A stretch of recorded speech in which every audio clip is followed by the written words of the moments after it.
ॐ सहनाववतु सहनौ भुनक्तु सह वीर्यङ्करवावहै तेजस्विनावधीतमस्तु मा विद्विषावहै।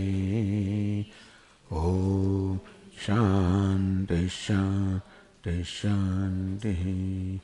ॐ पूर्णमदः पूर्णमिदं पूर्णात् पूर्णमुदच्यते पूर्णस्य पूर्णमादाय पूर्णमेवावशिष्यते। ॐ शान्ति शान्ति शान्तिः।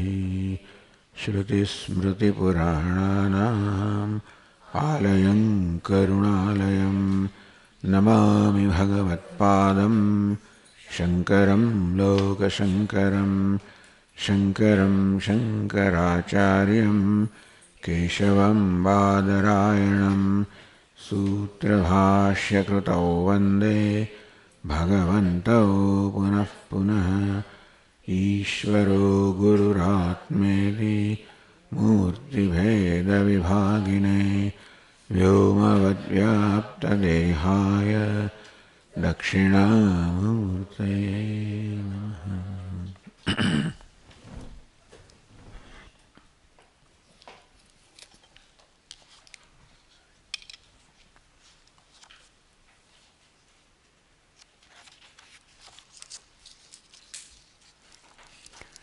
टीकाकार रत्नप्रभाकार अनुबंध चतुष्टयની ચર્ચા કરી રહ્યા છે।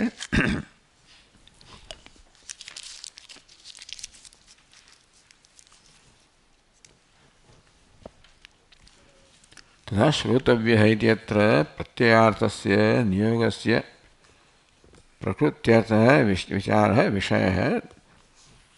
आ જે વાક્ય છે બૃહદારણ્યકોપનિષદમાં आत्मावार द्रष्टव्य है श्रोतव्य है।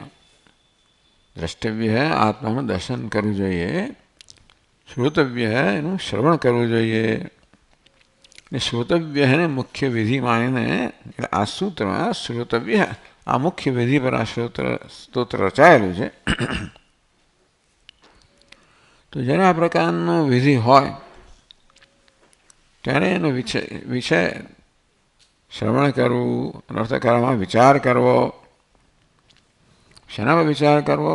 विचार में विषय नक्की तो हो जाइए तो विचार श्रोतव्य है आत्मा श्रवण करवू જોઈએ એટલે શું કરવું જોઈએ તો કે વિચાર કરવો જોઈએ। શના પર વિચાર કરવો જોઈએ? વિચારस्य વેદાन्तः વિષયः इति शक्यं ज्ञातुम्। અને શના પર વિચાર કરવો જોઈએ?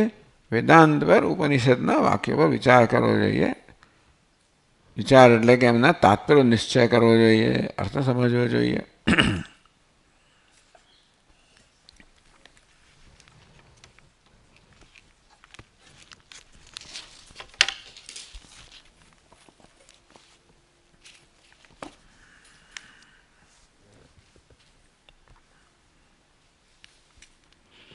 आत्मा द्रष्टव्य है इति अद्वैत आदर्शन उद्देश्य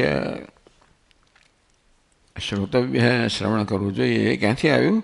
आत्मा द्रष्टव्य है, आत्मा दर्शन करवा જોઈએ। हे मैत्रेयी इति अद्वैत आत्मदर्शन उद्देश्य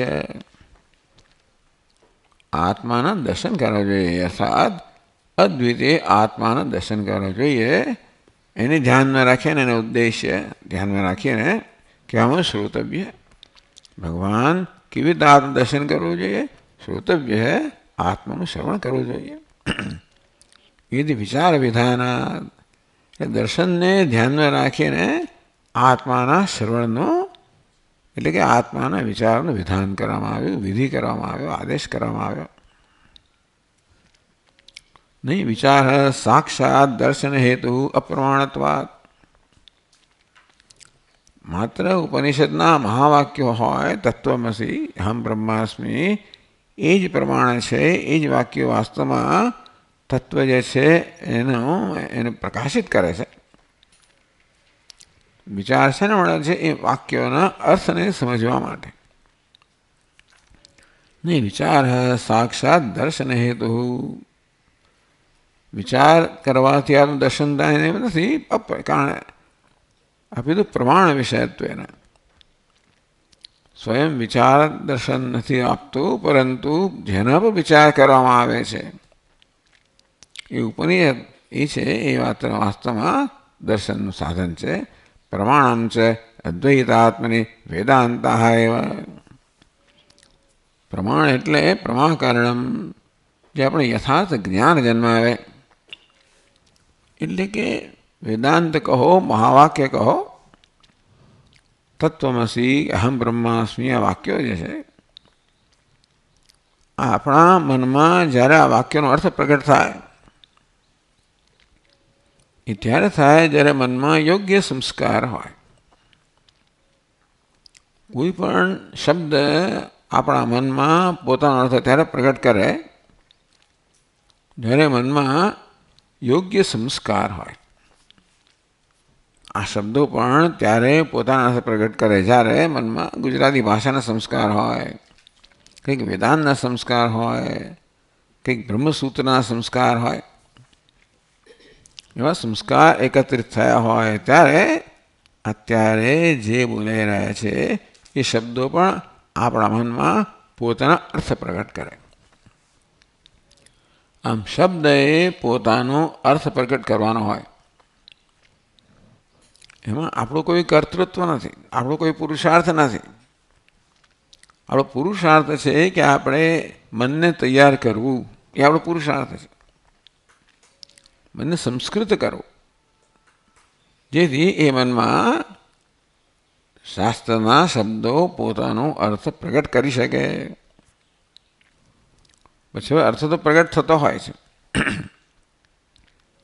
એટલે વેદાંતના વાક્યો, મહાવાક્યો એ પ્રમાણ બને. કઈ રીતે? આપણું મન જ્યારે આ પ્રકારે સંસ્કૃત હોય ત્યારે પોતાનો અર્થ પ્રગટ કરવા દ્વારા આપણને આત્મતત્વનું, બ્રહ્મતત્વનું વાસ્તવિક જ્ઞાન કરાવે.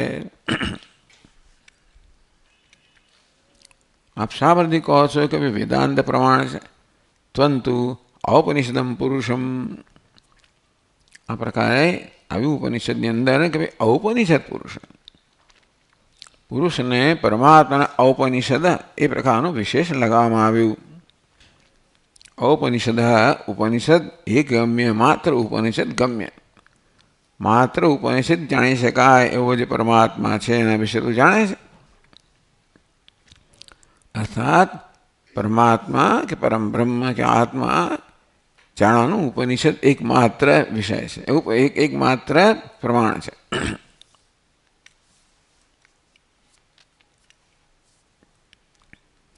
વેદાંત વિજ્ઞાન સુનિશ્ચિતાર્થા. તો વેદાંતના વિશેષ જ્ઞાનમાં જેમનો અર્થ સુનિશ્ચિત થઈ ગયો છે. વેદાંતાનામ છે પ્રત્યેક બ્રહ્મ ઐક્યમ વિષય. વેદાંત વિષય કયો છે? પ્રત્યેક બ્રહ્મ ઐક્યમ. ચાલો, તો ઘણી વખત આપણે આ બધું ઘણું થઈ ગયું છે. હા, બરાબર, ઠીક છે. પછી આગળ જઈએ.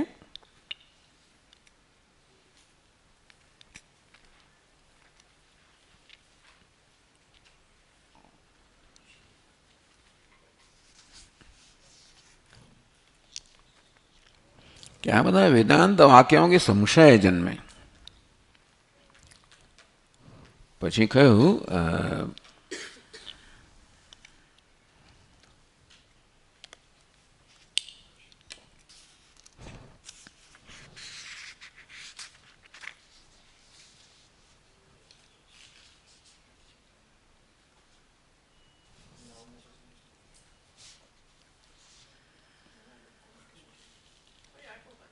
હા, 7મું પાનું છે, 8મું. હા, તો હું જરા આપણે થોડું રિવ્યૂ કરી રહ્યા છીએ.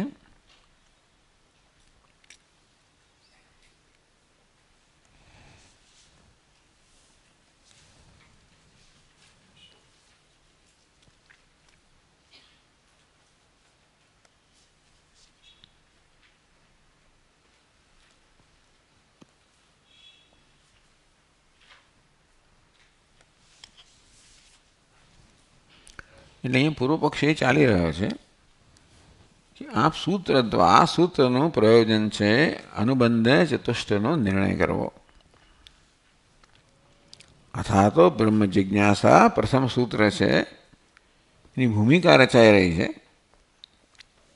અને સામાન્ય રીતે આ પ્રકારે આક્ષેપ કરવામાં આવતો હોય છે કે આ સૂત્રની જરૂર નથી.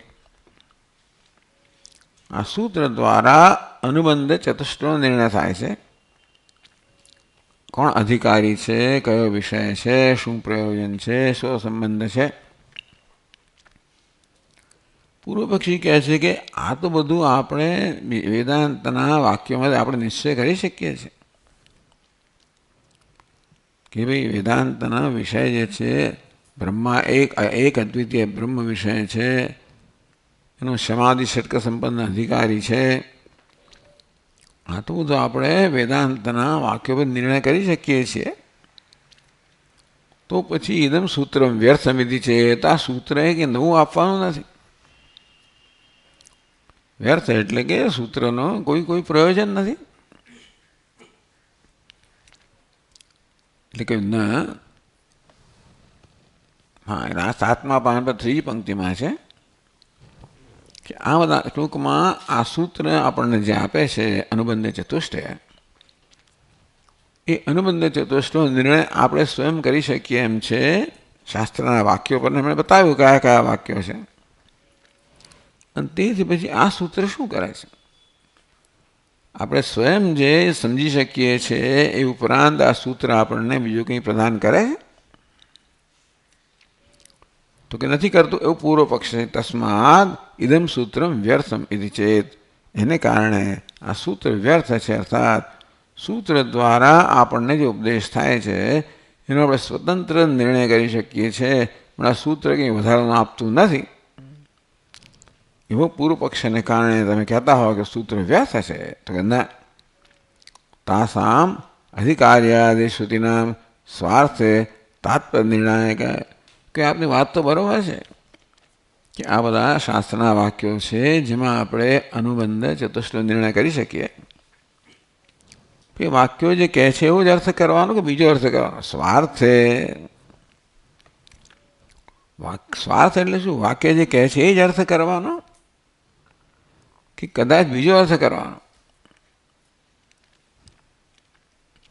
તો આ સૂત્ર નક્કી કરે છે કે તમે જે વાક્યો કયા અનુબંધ ચતુષ્ટય નિર્ણય કરાવવાના, તો કે વાક્યોનો એ જ અર્થ કરવાનો જે એ વાક્યો કહે છે, સીધે સીધો અર્થ કરવાનો.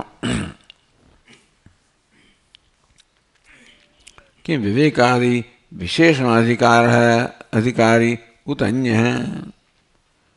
ચાલો, અધિકારીની વાત તો કરી, પણ એ તમે જે વાક્ય કહો વિવેક વૈરાગ્ય સંપન્ન અધિકારી એ જ છે કે બીજો હોઈ શકે?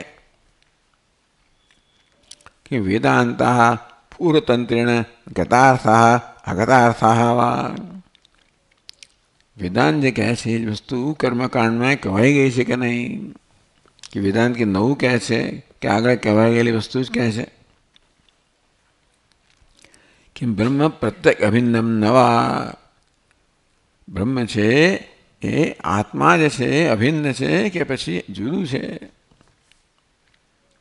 કે મુક્તિ સ્વર્ગાદિવત લોકાંતરમ. મુક્તિ એટલે શું? સ્વર્ગ પ્રાપ્ત કરવું એને મુક્તિ કહેવાય કે બીજું કંઈક મુક્તિનો અર્થ થાય છે? આ બધા અર્થો થયેલા છે. મુક્તિ એટલે સ્વર્ગ એવું કહેનારા છે, આત્મા બ્રહ્મથી જુદું એવું કહેનારા પણ છે. વેદાંતે તો કર્મકાંડમાં બધું આવી જ ગયો. વેદાંતને કંઈ નવું કહેવાનું નથી ઉપનિષદમાં, એવું પણ કહેનારા છે. મીમાંસક એમ કહે કે ઉપનિષદમાં કંઈ નવું કહેવાતું નથી, કર્મકાંડમાં કહેવાય ગયું હોય એ જ વસ્તુ કહે છે. આ તો અર્થવાદ છે. અને કર્મકાંડી એમ કહે કે ભાઈ સ્વર્ગ જ જીવનો ધ્યેય છે, એ જ મોક્ષ છે. એટલે કોઈ કે આ બધાનો નિર્ણય કરી દીધેલો છે એમની રીતે, તો એ નિર્ણય સાચો છે કે પછી એ વસ્તુ પર વિચાર કરવા યોગ્ય છે?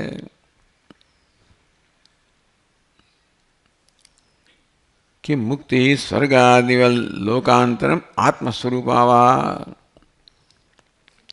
સ્વર્ગ વગેરે અન્ય લોક પ્રાપ્ત કરો એ મુક્તિ છે કે મુક્તિ આત્માનું સ્વરૂપ છે, નિત્ય પ્રાપ્ત છે. ઇતિ સંશય નિવૃત્તે. આ બધા સંશયો જન્મે એ બધા નિવૃત્તિ કરવા માટે આ સૂત્ર છે. એટલે સાચી વાત છે તમારી કે આગળના વાક્યોમાં અનુબંધ ચતુષ્ટયનો નિર્ણય કરી શકો છતાંય પણ ઘણા સંશય ઉપસ્થિત થતા હોય છે. તેથી એ બધા સંશયોનું નિરાકરણ કરવા માટે આ સૂત્ર છે. તસ્માદ આગમવાક્ય આપાતત પ્રતિપન્ન અધિકાર્યાદિ નિર્ણયાર્થમ. આપાતત એટલે સ્વબુદ્ધિયા. ટૂંકમાં જે લોકો જેમ વેદનું અધ્યયન તો કરીને સ્વાધ્યાય અધ્યેતવ્ય, આપણે પોતાની શાખાના વેદનું અધ્યયન કરવું જોઈએ. એ પરથી આપણે સમજીએ તો ખરા ને આ વાક્ય વાંચીએ ત્યારે. એટલે પોતાની બુદ્ધિથી આ વાક્ય વિશે સમજ કંઈ જન્મી હોય એને આપાત કહેવામાં આવે. સામાન્ય રીતે સમજ જન્મી છે, પરંતુ એ સમજ તો શાસ્ત્રનો અર્થ જે પ્રકારે કરવો જોઈએ એ થાય ત્યારે એ સમજ તમારી યોગ્ય હોય, સ્પષ્ટ હોય. પ્રતિપન્ન અધિકાર્યાદિ નિર્ણયાર્થમ સૂત્રમ આવશ્યકમ. એટલે તમને સામાન્યતયા જે સમજ પડી છે એ વિશે નિર્ણય કરવા માટે કે જે આ સમજ છે સાચી છે શું છે, આપણે આ બધા વાક્યો વાંચીએ એટલે એમણે કહ્યું પ્રમાણે સમજ પડે સામાન્ય રીતે, છતાં એની ખાતરી નથી આપણને. તેથી એમાં નિર્ણય અધિકારી વિષય વગર નિર્ણય જે છે એ યથાર્થ છે કે નહીં એ નક્કી કરવા માટે આ સૂત્ર છે.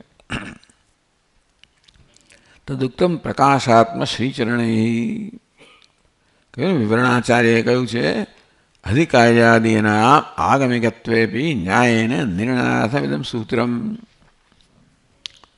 તો અનુબંધ ચતુષ્ટય અધિકાર્ય વગેરેનો નિર્ણય તમે આ પ્રકારે શાસ્ત્રના ઉપનિષદના વાક્યોમાંથી કરી શકો છો, પણ ન્યાયથી તર્કથી યુક્તિથી તમે જે અર્થ કર્યો એ જ અર્થ હોવો જોઈએ. અથવા તમને સંશય તો સંશય ન રહેવો જોઈએ.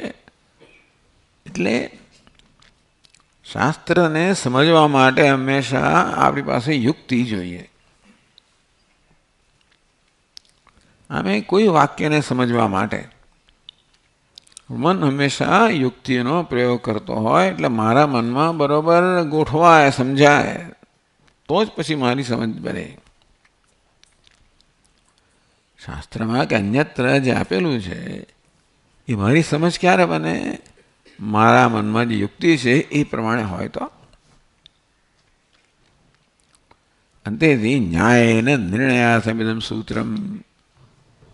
ન્યાયથી, યુક્તિથી, તર્કથી, એટલે જે બધા વાક્યો કહેવામાં આવે એનો નિર્ણય શું થવો જોઈએ એ નિર્ણય કરવા માટે આ સૂત્ર છે. માટે આ સૂત્રની આવશ્યકતા છે.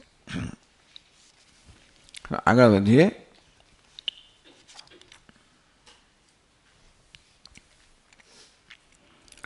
વાચસ્પતિ તન્મતાનુસારિણામ મતમ દૂષયતી. વાચસ્પતિ મિશ્ર નામના અત્યંત વિદ્વાન આચાર્ય થઈ ગયા, જેમની બ્રહ્મસૂત્ર પર ભામતી નામની ટીકા અત્યંત પ્રસિદ્ધ છે. ક્યાંક ક્યાંક એ આપણા કરતાં જુદા પડે છે. તો એટલા માટે એમણે જે ભામતી કાર્ય જે કહ્યું છે એમાં જ્યાં જ્યાં આપણને થોડો વાંધો હોય ત્યાં ત્યાં સ્પષ્ટતા કરવી જોઈએ. અને બીજા કોઈએ પણ કશું કહ્યું હોય એ શા મતે કહેતા નથી કોના મતથી, પણ જેમના મત પ્રમાણે, એટલે કે ભામતિકારના મત પ્રમાણે, વાચસ્પતિ મિશ્રના મત પ્રમાણે શ્રવણે વિધિ નાસ્તી. શ્રોતવ્ય કહ્યું ને શાસ્ત્રમાં, એમણે કહ્યું શ્રોતવ્યમાં શ્રુ એ ધાતુ છે, પ્રકૃતિ છે, તવ્ય પ્રત્યય છે, અને આ પ્રત્યય છે એ વિધિના અર્થમાં છે, એટલે શ્રવણ કરવું જોઈએ. તો વાચસ્પતિ મિશ્ર કે નહીં, તવ્યનો અર્થ વિધિ નહીં કરવાનો અહીંયા આગળ, કારણ કે શ્રવણનો અર્થ એ કરવા માંગે છે જ્ઞાન. ટૂંકમાં શ્રવણ કરવું એટલે એ જ્ઞાનને શ્રવણ કહે છે. વાદીનામ શ્રવણ નામ આગામાચાર્યોપદેશજ્યમ જ્ઞાનમ. શ્રવણ કોને કહેવાય એ વિશે આપણે શું અર્થ કર્યો? શ્રવણ એટલે વિચાર કરવો, વાક્યના અર્થ પર વિચાર કરવો. વાચસ્પતિ મિશ્ર શું કહે? શ્રવણ એટલે ટૂંકમાં શાસ્ત્ર આગમ, શાસ્ત્રના આચાર્ય જે ઉપદેશ કરે એમાં જે જ્ઞાનજનને એ જ્ઞાનને શ્રવણ કહેવાય. એમ અર્થ કર્યો. તથા છે કૃત્ય સાધ્ય જ્ઞાને વિધિ ન સંભવતી. હવે જો જ્ઞાન કરવામાં આવતો હોય શ્રવણનો, તો જ્ઞાન તો એ તો વસ્તુતંત્ર છે. એ જ્ઞાન છે અને બીજું કર્મ છે. આ ઘડો મારા હાથમાં છે, તો આ ઘડાનું જ્ઞાન છે. મારા મનમાં ઘડો છે, ઘટાકાર વૃત્તિ જન્માવે, પોતાના અનુરૂપ વૃત્તિ જન્માવે. એમાં મારી સ્વતંત્રતા નથી. હું નક્કી ના કહી શકું કે આ વસ્તુ વસ્ત્ર છે, કે આ ઘોડો છે, હાથી છે, વગેરે વગેરે. જ્ઞાનમ વસ્તુતંત્રમ. તમે એમ કહો સ્વામી મૂકી દો ઘડો, તે કર્મ છે. એ મૂકવું કે ના મૂકવું એ મારે નક્કી કરવાનું. સ્વામી બોલે નાનો ઘડો લો ને, એ પણ એ કર્મ છે. તો કર્મ પુરુષતંત્રમ અને જ્ઞાનમ વસ્તુતંત્રમ. આ તો જાણીતી વસ્તુ છે. શ્રવણનો અર્થ જ્ઞાન કરવામાં આવતો હોય તો એ જ્ઞાન તો પુરુષતંત્ર નથી, જ્ઞાન તો વિષય પ્રમાણે જન્મે. એ જ્ઞાન કેવું છે? વસ્તુતંત્ર છે. હવે વિધિ શેના માટે હોય? પુરુષતંત્ર હોય. એટલે આપણે કરવા સ્વતંત્ર હોઈએ તો જ કહેવામાં આવે કે તું આ કર. સ્વતંત્રતા ન હોય તો વિધિનો અર્થ નથી. કોઈ આપણે કહેવાય હવામાં ચાલો, અગ્નિ પીઓ, અગ્નિપાન કરો, આવું કે આપણને, તો એ વિધિનું કે આદેશનું પાલન ન કરી શકીએ. કારણ કે એ કરવાની આપણે સ્વતંત્રતા નથી. એટલે વિધિ કર્મની અપેક્ષા કર્મનો આદેશ આપે છે, અને જ્ઞાન છે એ વસ્તુ પ્રમાણે મનમાં જન્મે છે. એટલે વાચસ્પતિ મિશ્ર શ્રવણનો અર્થ જ્ઞાન કરે છે. અને જ્ઞાન તો વસ્તુતંત્ર છે, પુરુષતંત્ર નથી. મળે જ્ઞાનનો વિધિ ના હોઈ શકે કે આને તમે વસ્ત્ર તરીકે જાણો, એવો વિધિ ના ચાલે. એ તો આ ઘડો જ નક્કી કરે કે મારાઓના કયા પ્રકારની વૃત્તિ જન્મશે. અંતેથી એ શ્રોતવ્ય એટલે એનો તો જ્ઞાતવ્ય જ થયો.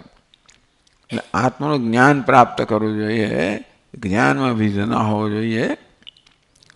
તો પછી આ તવ્યનો અર્થ શું કરવાનો? અર્હાર્થ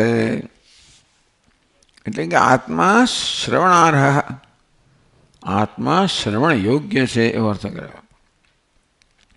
આત્મા દર્શન યોગ્ય છે, શ્રવણ યોગ્ય છે.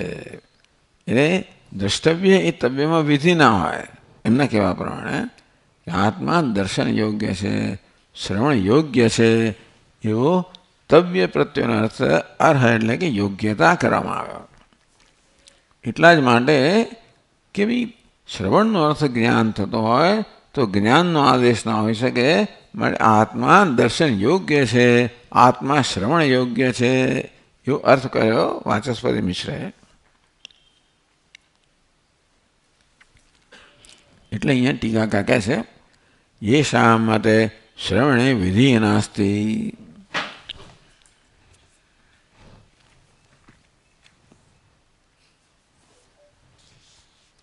આપણે જોવે आठवां पान पर पहली लाइन पहली पंक्ति ये शा मते श्रवणे विधि नास्ति।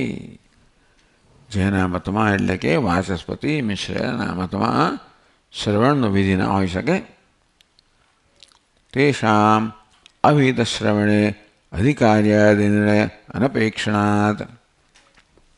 ये विधि ना होय ने विधि होय ने आम कर तो प्रश्न ए थाय कोणे करवानुं छे। ज्यारे आदेश करवामां आवे के चल पाणी लई आव પેલો અધિકારી કોને કહેવામાં આવે, કોને લઈ આવવાનું, શું લઈ આવવાનું, ક્યાંથી લઈ આવવાનું, કેવી રીતે લાવવાનું, આ બધા પ્રશ્નો જન્મે જ્યારે આદેશ કરવાનો આદેશ કરવામાં આવે ત્યારે. પણ શ્રોતવ્ય એ આદેશ ના હોય. આત્મા શ્રવણ યોગ્ય છે, શ્રવણ કરવું જો આદેશ ના હોય તો ભાઈ અર્થ શું કરવાનો? તેષામ અવિહિત શ્રવણે, એટલે કે શ્રવણનો વિધાન નથી. અવિહિત શ્રવણ એટલે કે શ્રવણ વિધાનનો વિષય નથી, એનો આદેશ નથી.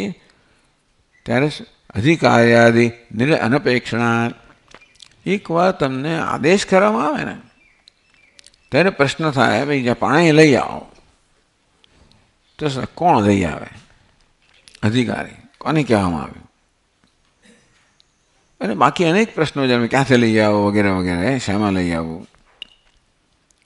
એટલે અધિકારી છે, વિષય છે, લઈ આવે એમ કે તો શું લઈ આવવાનું? વિષય. કોણ લઈ આવે? અધિકારી. શા માટે લઈ આવે? પ્રયોજન. એટલે લઈ આવે એમ કે એટલે પછી આ બધા પ્રશ્નો જન્મે કે શું લઈ આવવાનું, કોણ લઈ આવે, શું લઈ આવવાનું છે, શા માટે લઈ આવવાનું છે, શું મળશે? અધિકારી, વિષય, પ્રયોજન, સંબંધ તો લઈ આવો તો ખરો, પણ શું લાભ થશે? હું શાનો લઈ આવું? હું લઈ આવું તો મને કંઈ મળશે બીજા કરતા? એટલે આ બધા પ્રશ્નો મનમાં જન્મે. હવે શ્રોતવ્ય વિધિ ના હોય તો આ પ્રશ્નો જન્મતા જ નથી. તો પછી આ સૂત્ર શેના માટે છે? આ બધાનો નિર્ણય કરવા માટે સૂત્ર છે. પછી આ શ્રોતવ્ય વિધિ જ ના હોય તો આ પ્રશ્નો ઉપસ્થિત થતા નથી, તો સૂત્રનો કંઈ અર્થ જ રહેતો નથી. ટૂંકમાં જે લોકો એમ કહે છે કે શ્રવણ એ વિધિ નથી, એ તો એનામાં એ વિધિ માટે મેં કહ્યું વિધિ એટલે કે આદેશ કરવામાં આવે કંઈ કર્મનો તો બધા પ્રશ્નો જન્મે. કોણ કરે, શા માટે કરે, શું કરે? પણ આ વિધિ નથી તો પછી પ્રશ્નો ઉપર તો આ સૂત્રનો અર્થ જ નથી રહેતો.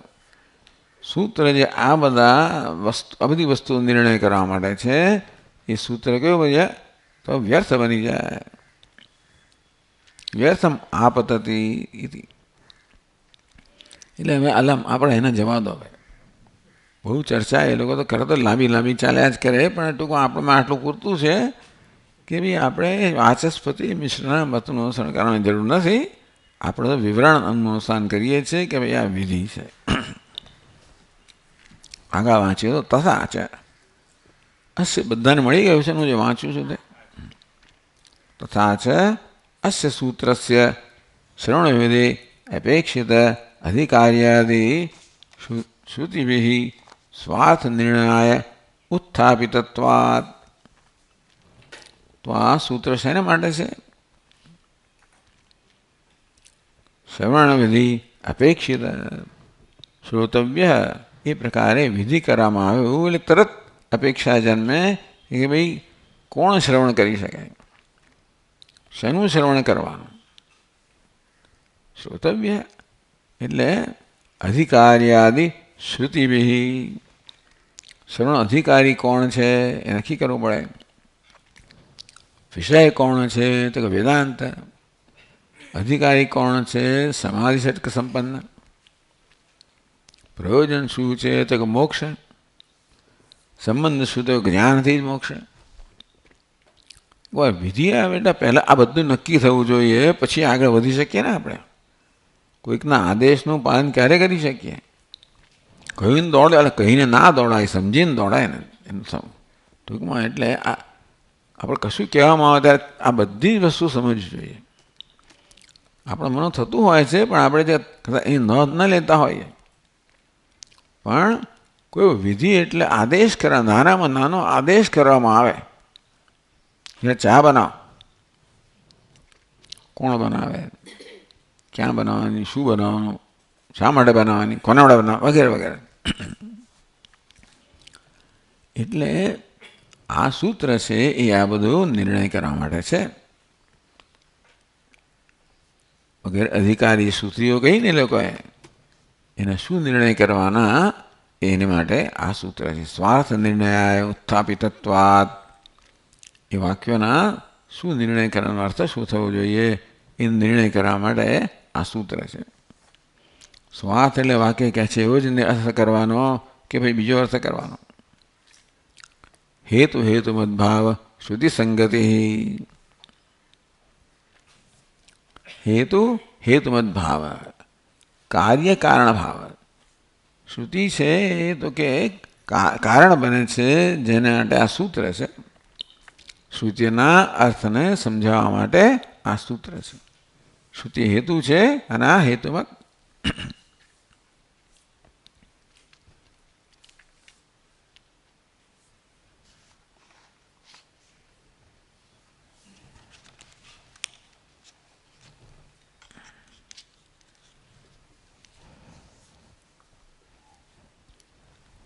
આગળ કહે શાસ્ત્રારંભ હેતુ અનુબંધ નિર્ણાયકત્વેન ઉપોદ્ઘાતત્વાત. આ ઉપોદ્ઘાત સૂત્ર છે. ઉપોદ્ઘાત એટલે ત્યાં ઇન્ટ્રોડક્શન કહેવાય. આપણે કોઈ પુસ્તક હોય ને વાંચતા પેલો ઉપોદ્ઘાત થાય, ભૂમિકા રચાય. એટલે ઉપોદ્ઘાતથી ખબર પડે આમાં કે આમાં શું વિષય છે, આનું શું પ્રયોજન છે. કોઈ ગ્રંથનું અધ્યયન કરવું હોય ને તો પહેલાં આપણે એની પ્રિફેસ એટલે આપણે પહેલાંનો ઉપોદ્ઘાત વાંચીએ. સામાન્ય તો કરે માણસ, પછી નક્કી કરે કે આગળ વધવું કે નહીં. ઉપોદ્ઘાતમાં વિષય આપેલો હોય, કોને માટે આ પુસ્તક છે, ભાઈ આ પીએચડી માટે છે કે પછી આ ગ્રેજ્યુએટ માટે છે કે હાઈસ્કૂલ માટે છે. ફિઝિક્સ ભૌતિક શાસ્ત્રનું પુસ્તક તો છે, એ તો 6ઠ્ઠા ધોરણથી મળીને પીએચડી સુધીને ક્યાંય હોઈ શકે ને. કોને માટે છે? અધિકારી કોણ છે? પેલા વિષય શું છે? ભૌતિક શાસ્ત્ર. કોણ અધિકારી છે? શું મળે છે? કઈ પરીક્ષા પાસ, એનાથી મને શું લાભ મળે છે? કઈ પરીક્ષા પાસ છે, કેટલા વગેરે વગેરે. એટલે આ બધો નિર્ણય કર્યા પછી આપણે આગળ વધીએ ને કોઈ પોતાનો સમય એમ તો બગાડે નહીં ને. એટલે આ શાસ્ત્ર વિશે નિર્ણય કરનાર સૂત્ર છે. એટલા માટે આ શાસ્ત્ર જે છે એ કારણ બને અને સૂત્ર છે એ એનું સૂત્ર છે એ કાર્ય બને, હેતુ ને હેતુમત.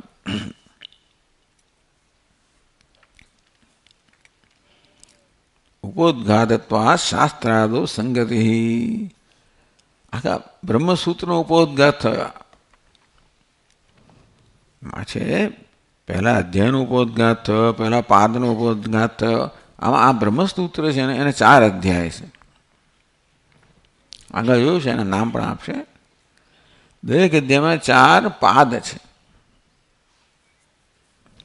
કુલ 16 પાદ થયા.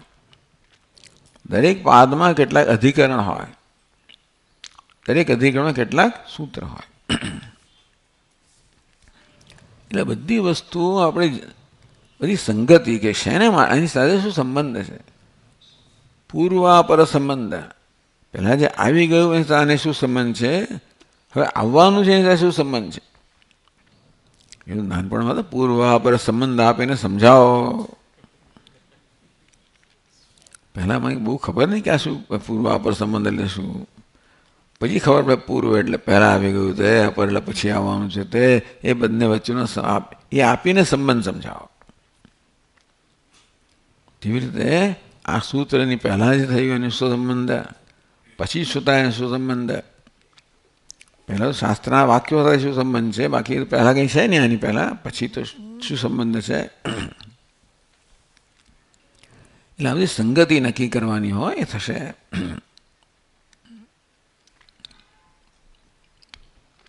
શાસ્ત્ર આરંભ હેતુ અનુબંધ નિર્ણાયકત્વેન ઉપોદ્ઘાતત્વાદ. શાસ્ત્ર આરંભ ક્યારે થાય? અનુબંધ ચતુષ્ટો નિર્ણય થાય ત્યારે. એ અનુબંધ ચતુષ્ટો નિર્ણય કરતો હોવાના કારણે આ સૂત્ર છે એ શાસ્ત્ર ઉપોદ્ઘાત છે, ઇન્ટ્રોડક્શન છે, ભૂમિકા છે.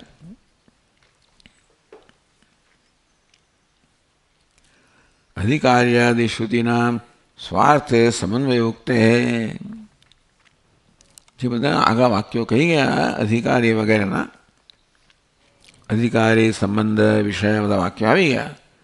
એ વાક્યોનો સ્વાર્થ, એ વાક્યો જે કહે છે તે પ્રકારે અર્થ કરવો. એટલે કે ટૂંકમાં એ વાક્ય બીજા કશા માટે નથી, બીજા કોઈ અર્થ માટે નથી, સ્વાર્થ જ અર્થ છે. એટલા માટે છે કે અર્થવાદ હોય ને, ધારો કે મીમાંસકોએ વેદ વાક્યોના અર્થ કર્યા, સ્વાર્થ વિધિ વાક્ય છે એનો સ્વાર્થ એટલે જે અર્થ પોતાને માટે જ અર્થ છે. અર્થવાદો કશી પ્રશંસા થતી હોય ત્યારે કોઈ વિધિને પુષ્ટ કરવા માટે હોય. એટલે નક્કી કરવાનો અર્થવાદ છે, અનુવાદ છે એ સ્વાર્થ છે. અનુવાદ એટલે જે કંઈક જાણીતું હોય વસ્તુ ફરી કહેતા હોય. અર્થવાદ એટલે કશી વસ્તુનું મહત્ત્વ સમજાવવા માટે આપણે કહેતા હોય. વિધિ એટલે મુખ્ય વાક્ય. તો અધિકારે શ્રુતિનામ સ્વાર્થ એ સમન્વય ઉક્તે હે. આ બધી શ્રુતિ છે એનો સ્વાર્થમાં જ અર્થ છે. એ કંઈ પ્રશંસાના રૂપમાં નથી, એ કોઈ અનુવાદના રૂપમાં નથી. એનો અર્થ જે છે પોતાએ જે કહે છે તે જ પ્રમાણે કરવાનો છે. સમન્વય અધ્યાય સંગતિ. તો આ પહેલા અધ્યાયને અહીંયા સમન્વય અધ્યાય કહેવામાં આવ્યો છે.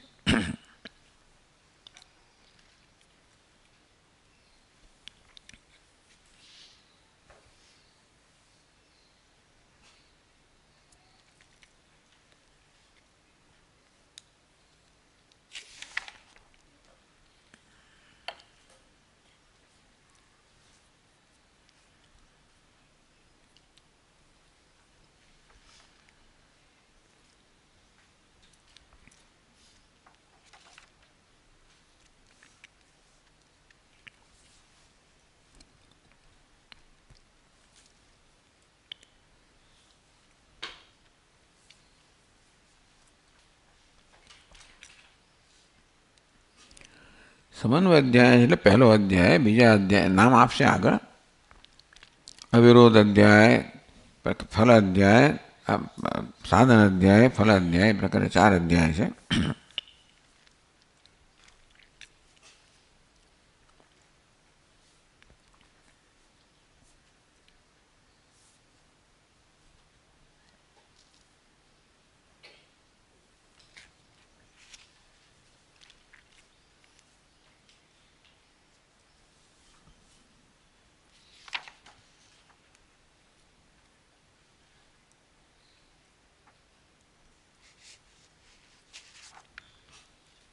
પછી આગળ વાક્ય વાંચું છું. અહિતદાત્મવિદમ સર્વમ તત્સત્યમ સ આત્મા તત્વમસી. આ છાંદોગ્ય ઉપનિષદનું વાક્ય છે. અહિતદાત્મવિદમ સર્વમ. આમાં એવું છે ને કે આ બ્રહ્મસૂત્ર માટે આપણે આ બધા ઉપનિષદો જાણવા જોઈએ માનીને પછી આ બ્રહ્મસૂત્ર છે. એટલે ઉપનિષદ વાક્યો તો વારંવાર આવશે, કારણ કે એ બધા વાક્યો સમજાવવા માટે આ છે.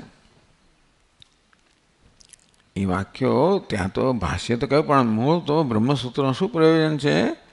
ઉપનિષદના વાક્યોનો અર્થ સમજાવવો. અહિતદ આત્મઇદમ સર્વમ તત્સત્યમ સ આત્મા તત્વમસી શ્વેતકેતો. અહિતદ ઇદમ સર્વમ, આ હે શ્વેતકેતુ, આ જે કંઈ છે ને સત એટલે બ્રહ્મજનો આત્મા છે. તત્સત્યમ એ સત છે, એ સત્ય છે. સ આત્મા જ આત્મા છે.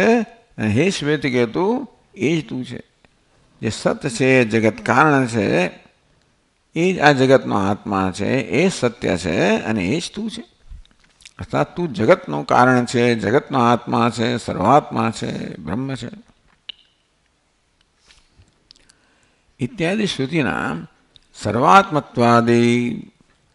ટૂંકમાં આ જગતનો જે આત્મા છે એ જ તું છે. અર્થાત તું આ જગતનો આત્મા છે, તું સર્વનો આત્મા છે. સર્વાત્માદિ એવું સ્પષ્ટ વાક્ય છે. અને સ્પષ્ટ બ્રહ્મલિંગ વાક્ય કહ્યું. ટૂંકમાં આમાં કોઈ સંશય નથી. આપણે કહ્યું આ જગતનો જે આત્મા છે તે જ તું છે. અર્થાત તું સર્વનો આત્મા છે, બ્રહ્મ છે, સર્વનો આત્મા છે. એના વાક્ય બહુ સ્પષ્ટ છે. એટલે વાક્યોના બે આવી રીતે વિભાગ કરવાનો. સ્પષ્ટ બ્રહ્મલિંગ વાક્ય અને સ્પષ્ટ બ્રહ્મલિંગ એટલે જે બ્રહ્મ છે એનો સ્પષ્ટ ઉપદેશ કરનારા છે. અને ક્યાંક ક્યાંક હવે બ્રહ્મ શબ્દ પ્રાણ શબ્દ વાપર્યો હોય, એમાં જુદા શબ્દો વાપર્યા હોય તેનો અર્થ બ્રહ્મ કરવો કે શું, એટલે એ અસ્પષ્ટ છે. તો એને સ્પષ્ટ કરવામાં આવે. એટલે કેટલાક વાક્યો છે બહુ સ્પષ્ટ રીતે આપણને કહે કે ભાઈ તત્વમસી તે તું છે, હમ બ્રહ્માસ્મિ વગેરે, તત્ સત્યમ સ આત્મા તત્વમસી. આ બધા વાક્યો છે એને સ્પષ્ટ બ્રહ્મલિંગ વાક્ય, એટલે કે બ્રહ્મના સ્વરૂપને પ્રગટ કરનારા, સ્પષ્ટ રીતે પ્રગટ કરનારા વાક્યો છે. વિષયાદૌ સમન્વયુક્તે, વિષય જીવ બ્રહ્મના ઐક્ય સાથે એનો સમન્વય થાય. અંતેથી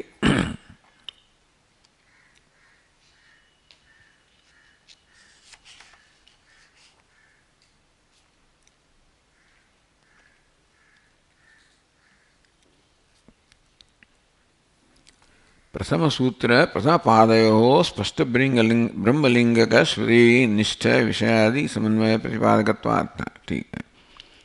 આ અધ્યાયને સમન્વય અધ્યાય કહે છે. અને આ સૂત્ર છે એનો પહેલા પાદની અંદર સમન્વય છે, એના માટે એની સાથે સંગતિ છે, એ જ વિષય છે.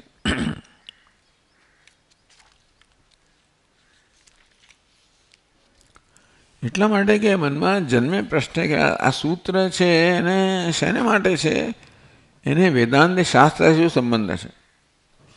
તો વેદાંત શાસ્ત્ર વિષય છે એ જ આનો વિષય છે, એ જ આનો અધિકારી છે. તો કે વેદાંત શાસ્ત્રનો અનુબંધ છે એ જ આ સૂત્રનો અનુબંધ છે. વેદાંત શાસ્ત્ર સર્વાત્મ બ્રહ્મનો ઉપદેશ કરે છે, એ જ અહીંયા પણ કહેવામાં આવે છે.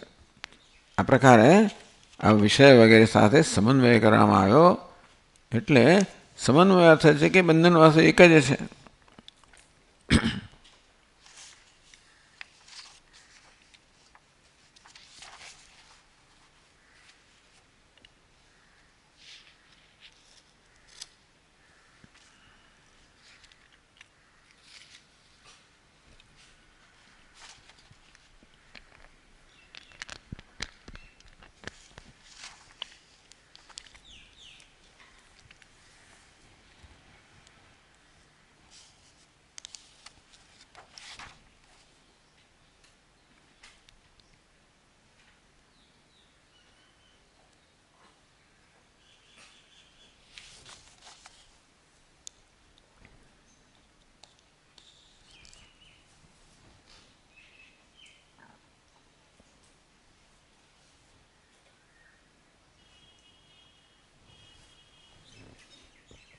અહીંયા સમન્વય કરવામાં અવાંતર તાત્પર્યેણ બોધકત્વ એવો અર્થ કર્યો.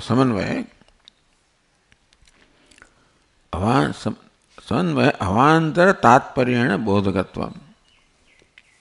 ટૂંકમાં એટલે જે તાત્પર્ય અન્યનું છે તે જ આનું તાત્પર્ય છે, એ પ્રકારે સમન્વય કરવામાં આવ્યો.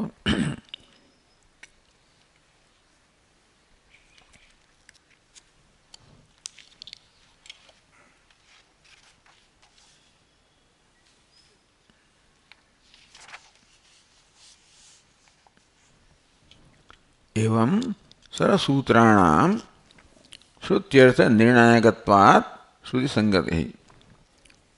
એ રીતે બધા જ સૂત્રો શાસ્ત્રના વાક્યના અર્થનો નિર્ણય કરવા માટે છે.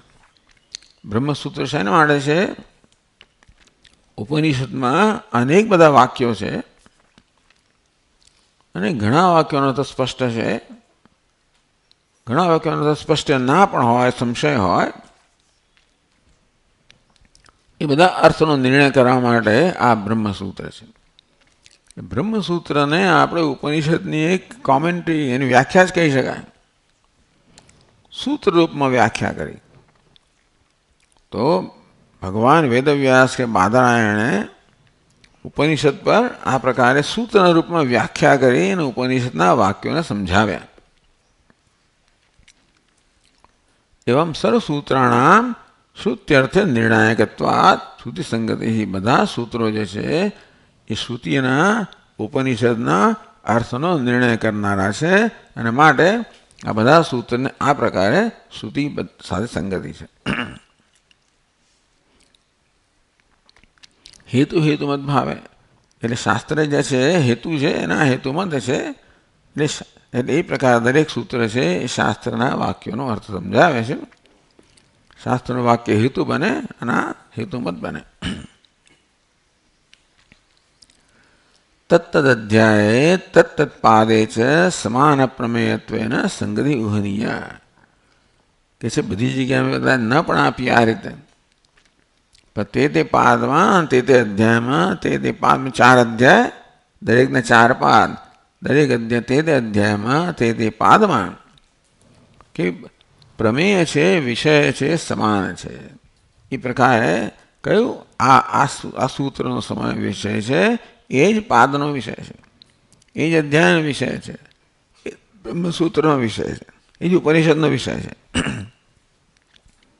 કારણ કે દરેક આ સૂત્રો ઉપનિષદને સમજાવવા માટે છે માટે એ પ્રકારે આપણે સંગતિ જોવી જોઈએ.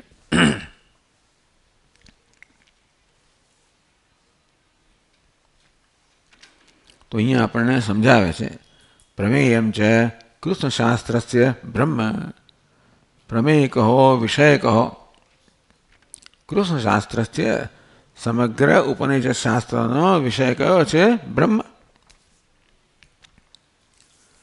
અધ્યાયાનામ તો સમન્વય અવિરોધ સાધન ફલાની 4 અધ્યાય છે નામ અહીં કહેવામાં આવ્યા. સમન્વય અવિરોધ સાધના ફલાની પહેલો અધ્યાય છે સમન્વય અધ્યાય. સમન્વય કરે છે શ્રુતિમાં જે છે એ જ વાસ્તવમાં આ બ્રહ્મસૂત્રનો પણ અર્થ છે. એટલે એ પ્રકારે અને બધાનો અર્થ બ્રહ્મ થાય છે એ પ્રકારે શ્રુતિનો એક જ વિષય છે બ્રહ્મ. કેટલાક વાક્યો સ્પષ્ટ છે કે ભાઈ તું બ્રહ્મ છે તત્સત્યમ સ આત્મા તત્વમસી આ બધા સ્પષ્ટ વાક્યો છે કે એનો વિષય બ્રહ્મ છે. ક્યાંક વાક્યો સ્પષ્ટ ના હોય તો સમજાવે કે ભાઈ આનો પણ અર્થ બ્રહ્મ છે. એ પ્રકારે સમગ્ર વેદાંત શાસ્ત્રનો એક જ વિષય છે બ્રહ્મ. આ બહુ મોટી વસ્તુ છે. સમગ્ર વેદાંત શાસ્ત્રનો બધા જ ઉપનિષદોનો એક જ વિષય છે બ્રહ્મ. કે આત્મ શબ્દ વાપરવામાં આવ્યો હોય, બ્રહ્મ શબ્દનો પ્રયોગ થયો હોય, પ્રાણ શબ્દનો પ્રયોગ થયો હોય, સત શબ્દનો પ્રયોગ થયો હોય, ચિત્ત શબ્દનો પ્રયોગ થયો હોય, સત્યમ જ્ઞાનમ અનંતમ આમ ભિન્ન ભિન્ન શબ્દોનો પ્રયોગ નિત્યમ શુદ્ધમ બુદ્ધમ ભલે ભિન્ન ભિન્ન શબ્દોનો પ્રયોગ થયો હોય પણ છેવટે બધાનો અર્થ બ્રહ્મ એવો જ થતો હોય છે. તેથી સમગ્ર ઉપનિષદ બધા જ ઉપનિષદ બ્રહ્મનો ઉપદેશ કરે છે અને માટે બધા ઉપનિષદના વાક્ય પણ છેવટે બ્રહ્મના ઉપદેશમાં જ પરિણમે છે સીધા કે આકરી રીતે.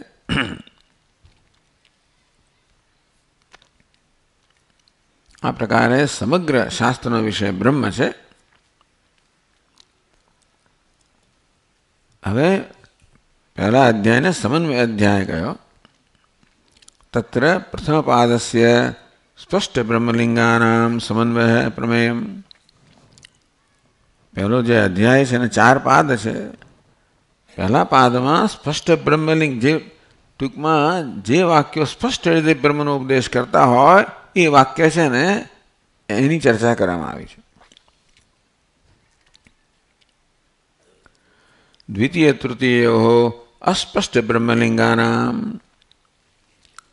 બ્રહ્મ તો વિષય ખરો જ, વાક્યનો અર્થ બ્રહ્મ તો ખરો જ, છતાં બહુ સ્પષ્ટ ના હોય. હું બ્રહ્મ છું, તું બ્રહ્મ છે, બહુ સ્પષ્ટ છે. પણ બીજી રીતે બીજા શબ્દોનો પ્રયોગ થયો હોય કે બીજી રીતે જ્યારે વાક્યો કહેવામાં આવ્યા હોય તો પછી આપણે એનો અર્થ કરવો પડે.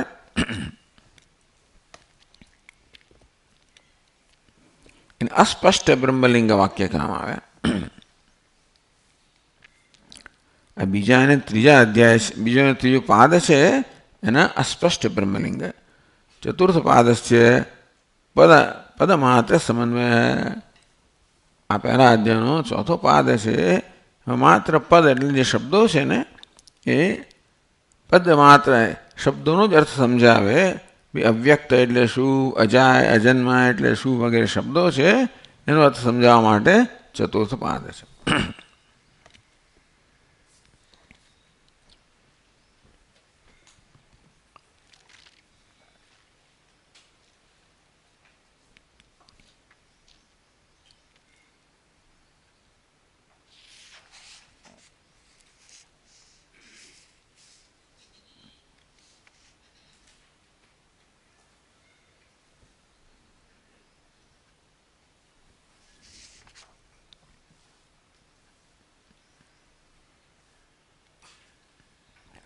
અસ્ય અધિકરણસ્ય પ્રાથમ્યાત ન અધિકરણ સંગતિ અપેક્ષિતા.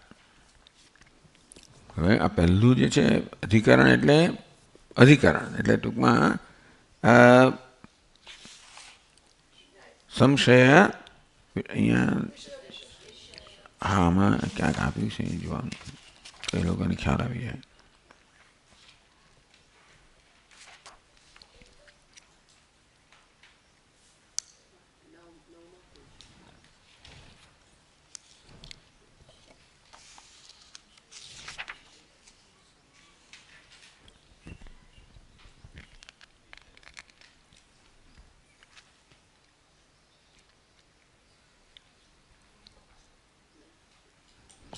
પણ આમાં છે આપણા 9મા પાન પર બરાબર છે. આ પુસ્તકના 9મા પાન પર આપેલું છે चौथी फुटनोट છે. 5 अवयव का बना हुआ वाक्य ने समुदाय का अधिकरण विषयो विशेषचैव पूर्व पक्षस् तथोत्तरम संगतिश्चेदि पंचांगम शास्त्रे अधिकरणम स्मृतम. આ પુસ્તકના 9મા પાન પર ચોથી પાદનો એટલે વિષય, સંશય, પૂર્વ પક્ષ, ઉત્તર પક્ષ અને સિદ્ધાંત. વિષય એટલે શું છે? ઉપરનું કોઈ વાક્ય લેવામાં આવે, જેમ કે હિ તદાત્મિદમ સર્વમ તત્વમસી એવું કોઈ વાક્ય લેવામાં આવે. એના વિશે સંશય જન્મતો હોય કે ભાઈ એકથી વધારે એના અર્થ થઈ શકતા હોય તો જ પછી એ વાક્યનો વિચાર કરવાનો અર્થ છે તો સંશય. પૂર્વ પક્ષે કે આ વાક્યનો આવો અર્થ થવો જોઈએ. उत्तर पक्ष नहीं आप सिद्धांत के आ प्रकार अर्थ थो જોઈએ. जिस वाक्य के अर्थ का प्रतिपादन उस योग्य वाक्य को विषय कहते हैं. એટલે બ્રહ્મસૂત્ર આ પ્રકારની મુખ્ય પ્રવૃત્તિ છે કે વેદાંતના ઉપનિષદના ભિન્ન ભિન્ન વાક્યો લે અને અહીંયાનો અર્થ સમજાવે. એ વાક્યને વિષય કહેવામાં આવે. એના પછી એકથી વધારે અર્થ થઈ શકતો હોય તો એક સંશય થાય કે આવો અર્થ કરવો કે બીજો અર્થ કરવો. પૂર્વ પક્ષ એનો આવો અર્થ થવો જોઈએ. સિદ્ધાંતથી સમજાવે કે આમ અર્થ થવો જોઈએ એમ કરીને આપણે પછી એના નિશ્ચય પર આવીએ. આ પૂર્વ પક્ષ, ઉત્તર પક્ષ અને સિદ્ધાંત. ઉત્તર પક્ષ એટલે સિદ્ધાંતનો પક્ષ, પૂર્વ પક્ષ વિરોધની પક્ષ. પછી એમ નક્કી થાય કે ભાઈ આ પ્રકારે સિદ્ધાંત છે. सिद्धांत के विरुद्ध कोटि को पूर्व पक्ष कहते हैं. पूर्व पक्ष की युक्ति का खंडन करके सत पक्ष में युक्ति दिखलाए वाक्य उत्तर पक्ष है. सत पक्ष विरोधी पक्ष असत पक्ष योग्य पक्ष એટલે એના સમર્થનમાં જે યુક્તિઓ આપીએ નક્કી કરીએ એને આપણે ઉત્તર પક્ષ કહીએ અને એને સિદ્ધાંત પણ કહેવામાં આવે. એટલે વાક્ય હોય, વિષય હોય, એને બી સંશય જન્મે. પૂર્વ પક્ષ એમ કે નવો અર્થ થવો જોઈએ. એની કે જાત જાતના બધા એની પોતાનો અજન્ડા હોય, એનું પ્રયોજન હોય. ક્યાં તો આ વાક્યોને ઉપાસના રૂપમાં ઘટાડવા માંગતા હોય કે પછી કર્મના રૂપમાં ઘટાડવા માંગતા હોય. ઉપાસના તો ખાસ, તો તો પછી આપણે કહ્યું આ ઉપાસના માટેનું વાક્ય નથી, આ તો જ્ઞાન માટેનું ઉપદેશનું વાક્ય છે. ઉપાસના હોય તો એક પ્રકારે વાક્યનો ઉપયોગ થાય, અને જ્ઞાન ઉપદેશ હોય તો બીજા પ્રકારે એનો અર્થ થાય. એટલે અગત્યનું છે આ નિર્ણયો કરવા, કારણ કે શાસ્ત્રનો અર્થ શું કરો, કારણ કે આપણે કેવી રીતે પછી એની સાથે કેમ સંબંધ બાંધવો, કેવી રીતે સમજવું, કેમ આપણે જીવનમાં ઉતારવું, કેમ એ બધી વસ્તુઓ છે એને એટલે આને નિર્ણય થાય તો જ પછી એ બધું નક્કી થઈ શકે.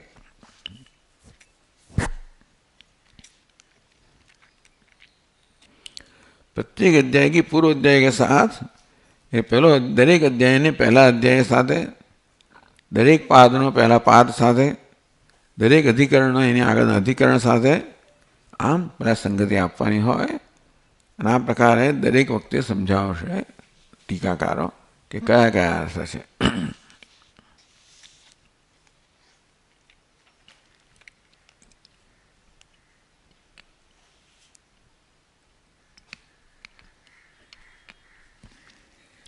जो 8वां पान पर त्रिपाद नौ पहले अध्याय में अधिकारी आदि का प्रतिपादन करने वाली श्रुतियों का अपने अर्थ में समन्वय कहा है. अर्थात सब श्रुतियां ब्रह्मैक्य का प्रतिपादन करती है. बधी श्रुतियों ब्रह्मैक्यનું प्रतिपादन કરે છે. એ પ્રકાર નિર્ણય થયો એટલે આને સમન્વય અધ્યાય કર્યો કે બધા જ જે શ્રુતિ છે બધાનો અર્થ બ્રહ્મૈક્ય છે એ સમન્વય કરવામાં આવે.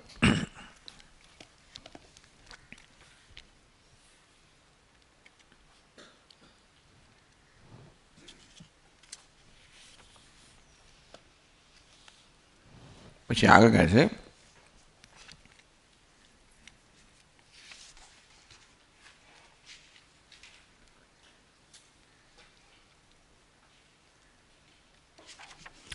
अथ अधिकरणम आरच्यते. હવે અધિકરણ એટલે કહ્યું ને 5 વસ્તુઓ હોય, વિષય હોય, વાક્ય હોય, સંશય હોય, પૂર્વ પક્ષ હોય, ઉત્તર પક્ષ હોય, સિદ્ધાંત હોય.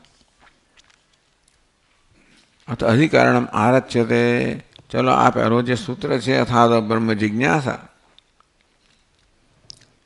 એક જ સૂત્રનું એક અધિકરણ છે. શ્રોતવ્ય હેતિ વિહિત શ્રવણાત્મકમ વેદાંતમ વેદાંત મીમાંસાસ્ત્ર વિષય. અધિકરણનો વિષય હોવો જોઈએ, સંશય હોવો જોઈએ, પૂર્વ પક્ષ હોવો જોઈએ. તો અથાદ બ્રહ્મ જિજ્ઞાસા એ પહેલું સૂત્ર છે. એમાં આ 5 વસ્તુઓ કઈ છે તો કે શ્રોતવ્ય એ વિધિ આવી તો કે એમાં વિષય કયો છે વેદાંત મીમાંસા શાસ્ત્ર વિષય. મીમાંસા એટલે એનાલિસિસ, મીમાંસા એટલે વિશ્લેષણ.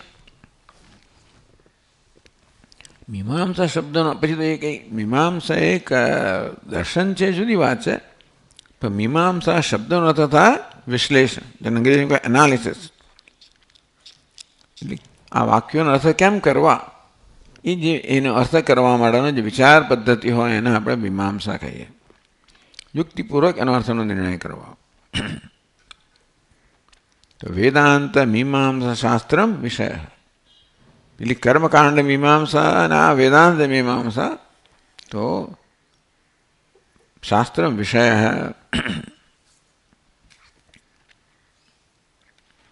ટૂંકમાં વેદાંત છે એ આનો શ્રોતવ્ય એ જે તમારે શ્રવણ કરવું જોઈએ. કોનું શ્રવણ કરવું જોઈએ? વેદાંત શાસ્ત્રનું શ્રવણ કરવું જોઈએ.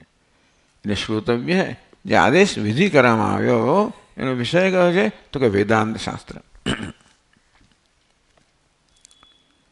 તત્કિમ આરબ્ધવ્યમ નવાયતી.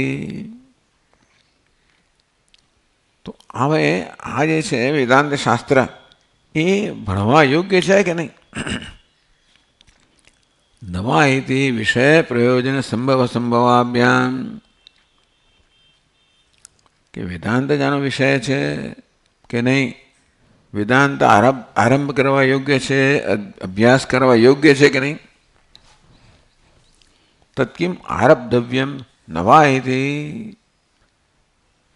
તો એ મીમાંસા શાસ્ત્ર છે, વેદાંત છે, ખરેખર આરંભ કરવો જોઈએ કે નહીં? આરંભ કરવા યોગ્ય છે કે નહીં? ટૂંકમાં એની ઉપયોગિતા છે કે નહીં? અને આપણે જે બ્રહ્મ જે છે, બ્રહ્મ વિષય છે, એ જ એનું પ્રયોજન છે કે અન્ય કોઈ પ્રયોજન છે?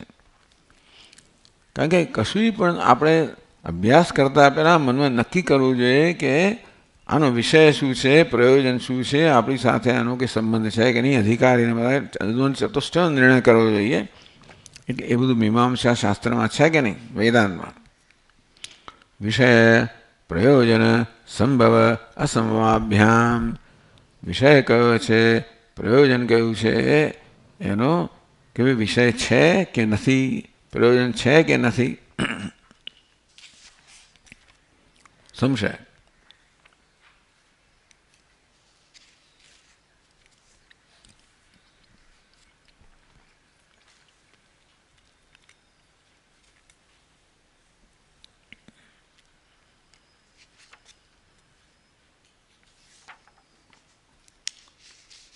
હવે આવો પ્રશ્ન કેમ થયો? આપણે કહીએ છીએ કે અદ્વિતીય બ્રહ્મ વિષય છે, બ્રહ્મા અને આત્માના ઐક્ય વિષય છે.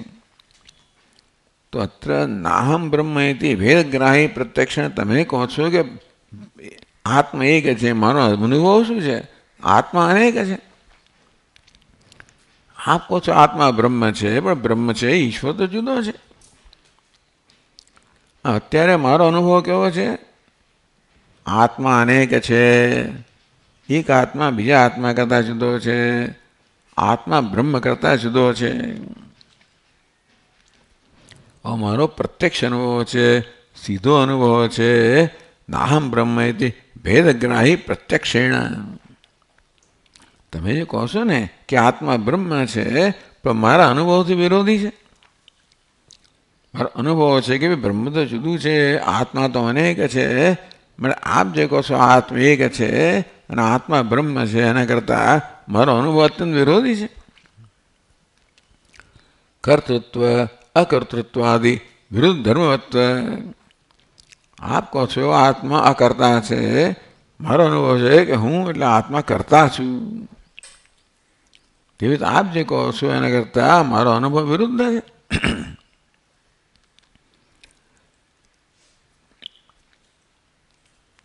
બ્રહ્માત્મનો ઐક્યસ્ય વિષયસ્ય અસંભવાત. માટે આપ જે કહો છો કે આત્મા જ બ્રહ્મ છે, એ મને તો કોઈ સંભવ લાગતો નથી. કારણ કે આત્મા અલ્પ છે, જીવાત્મા છે, બ્રહ્મ કરતા જુદો છે, એવો મારો અનુભવ છે. આપ જે કહો છો કે આત્મા બ્રહ્મ છે, એ વસ્તુ અસંભવ લાગે છે.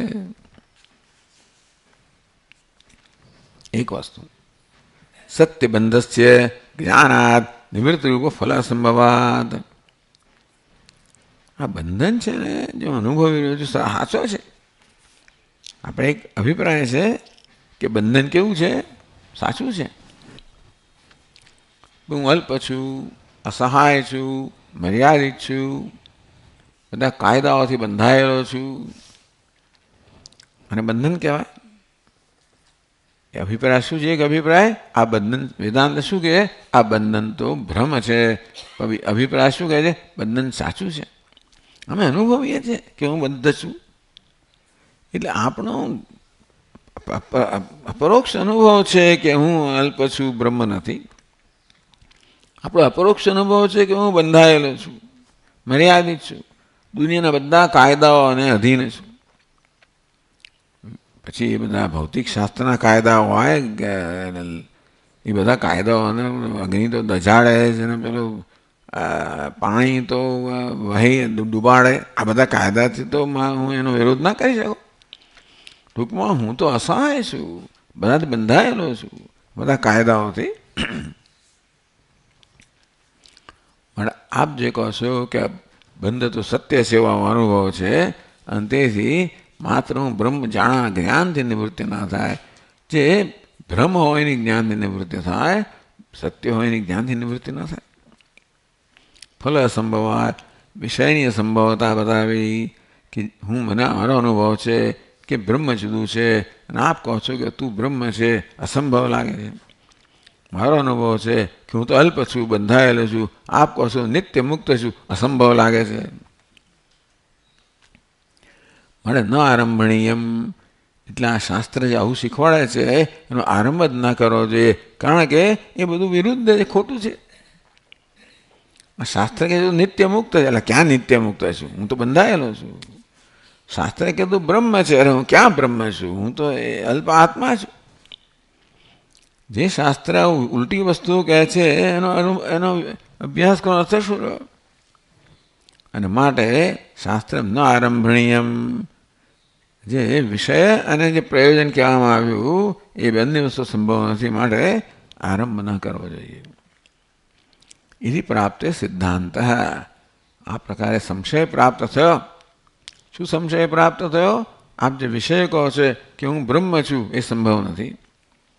આપ કહો છો કે આ બંધ જ્ઞાનથી જ જતો રહે, તો કે બંધ સાચો છે, જ્ઞાનથી ના જાય, એટલે જ્ઞાનનો ઉપયોગ શું?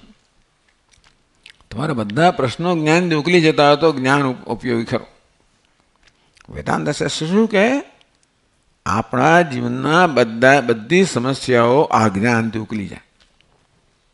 બધી સમસ્યાઓ.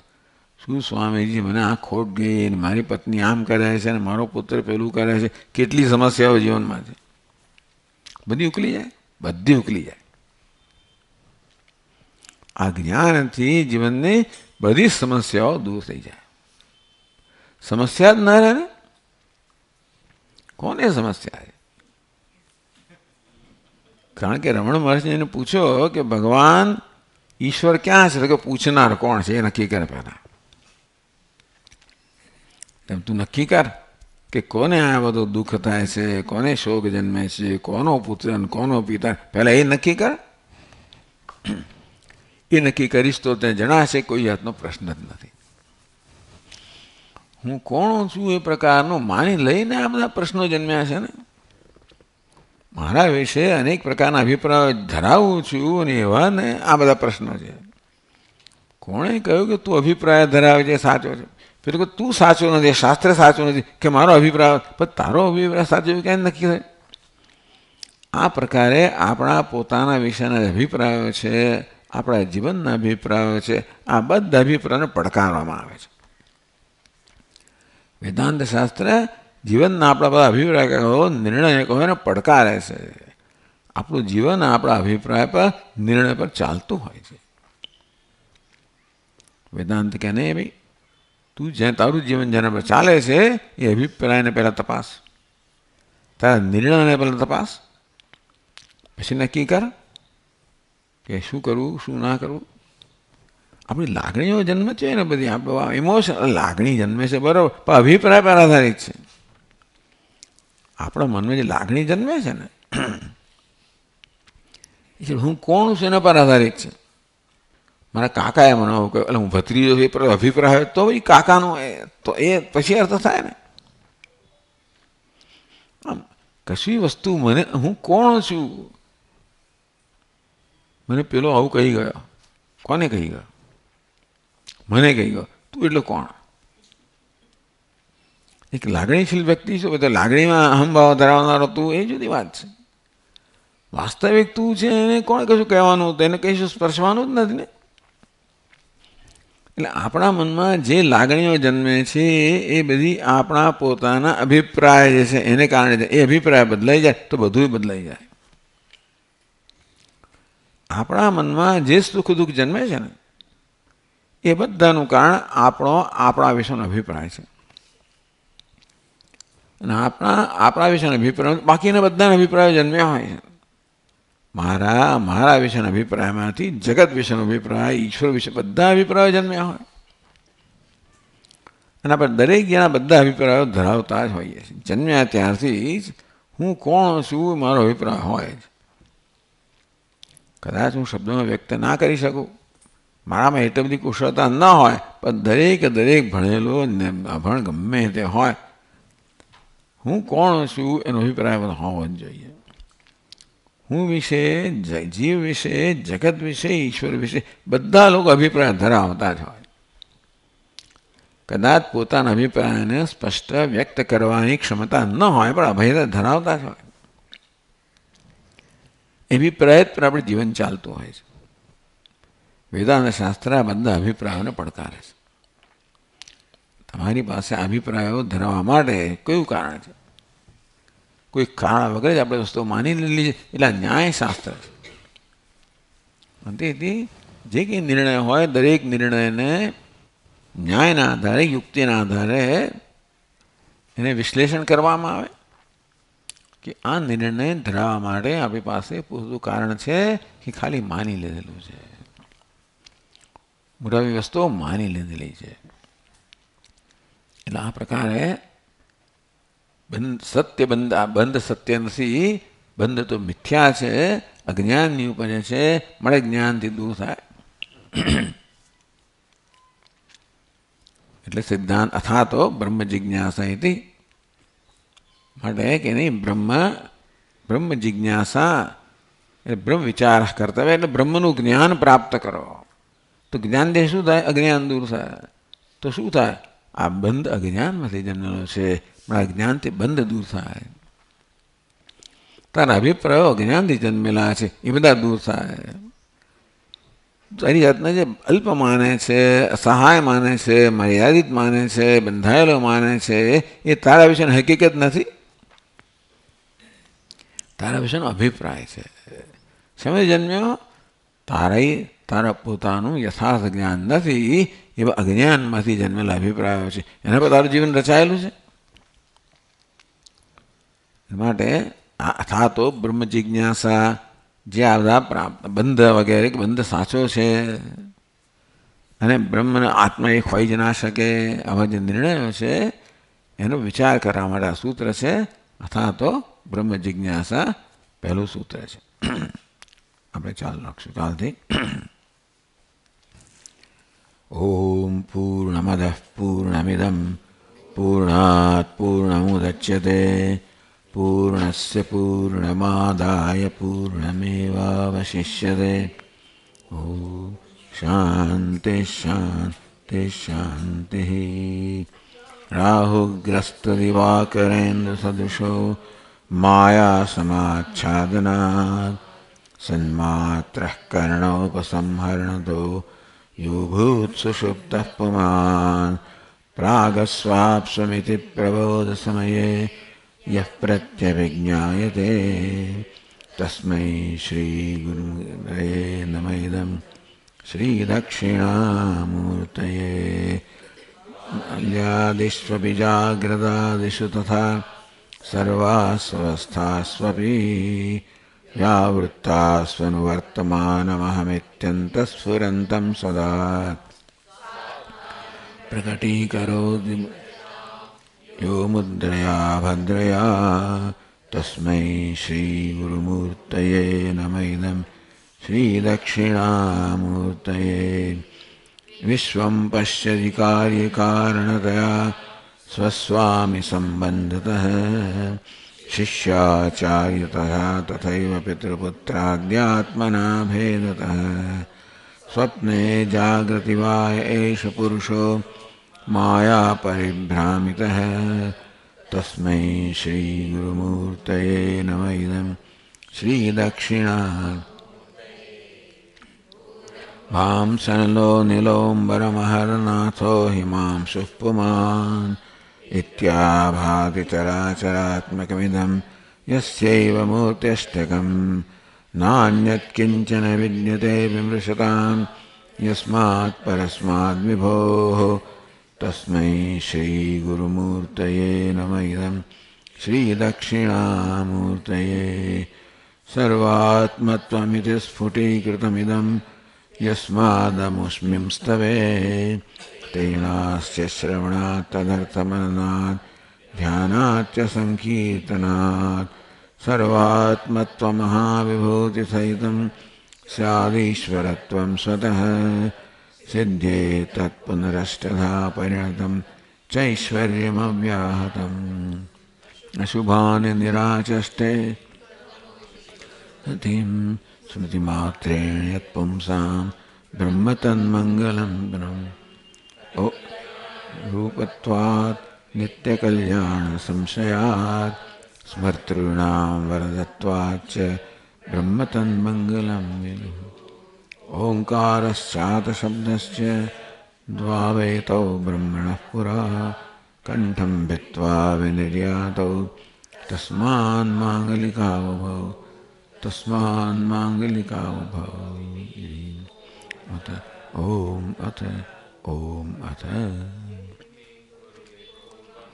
पदवाक्यप्रमाणतः व्याख्याताः सर्ववेदान्ताः तान् नित्यं प्रणतोऽस्म्यहम् चार्यं केशवं बादरायणं सूत्रभाष्यकृतौ वन्दे भगवन्तौ पुनः पुनः ईश्वरो गुरुरात्मेति मूर्तिभेदविभागिने व्योमवद्व्याप्तदेहाय दक्षिणामूर्तये नमः।